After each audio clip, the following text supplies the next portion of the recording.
మీరు చెప్పినట్టే వింటాను డాడీ. నాకు తెలుసు బాకీ, you my darling.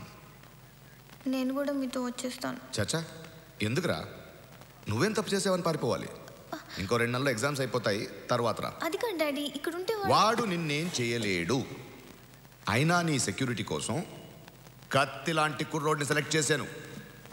Batch number 58, roll number 132, gold medallist, topper of the batch, Pranav the head constable.